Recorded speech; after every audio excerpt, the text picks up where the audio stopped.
ఇవాళ మామిడి ఆర్మూర్లో ఆర్మూర్ పట్టణం అడవి మన ఊరు మామిడిపల్లి దగ్గర మనం చాయ్ పే చర్చ కార్యక్రమం పెట్టుకోవడం జరిగింది. మీ అందరూ కూడా దాన్ని వీక్షించారు. ప్రజల సమస్యలు ఏ రకంగా టీఆర్ఎస్ పార్టీ ఇంతకుముందున్న ప్రభుత్వం పట్టించుకోలేదు.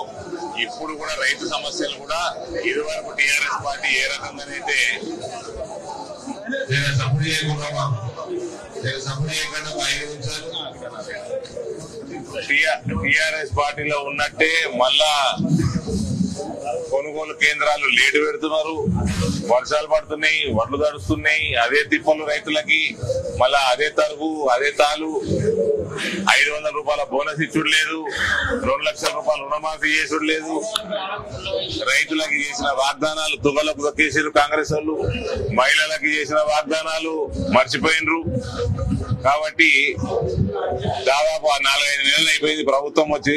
ఇప్పటికీ ఏమాత్రం ఒక్క గ్యారెంటీ కూడా ఇంప్లిమెంటేషన్ లేదు. కరెంటు కూడా 200 యూనిట్లు ఫ్రీ కరెంటు కూడా 1 నెల ఇచ్చారు, 2 నెలల మళ్ళీ బిల్లు వచ్చింది. 2వ నెల బిల్లు వచ్చినప్పుడు పాత బిల్లు కలిపి వచ్చింది.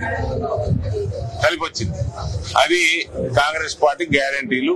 ఈ రకంగా దొంగ గ్యారెంటీలతోటి దొంగ వాగ్దానాలు చేసి ఓట్లు వేయించుకొని గద్దెనెక్కిన కాంగ్రెస్ పార్టీకి రానున్న పార్లమెంట్ ఎలక్షన్లలో పూర్తి స్థాయిలో గుణపాఠం నేర్పాలని నేను నిజామాబాద్ పార్లమెంట్ ప్రజలందరినీ కూడా చేతులు జోడించి వేడుకుంటా ఉన్నా.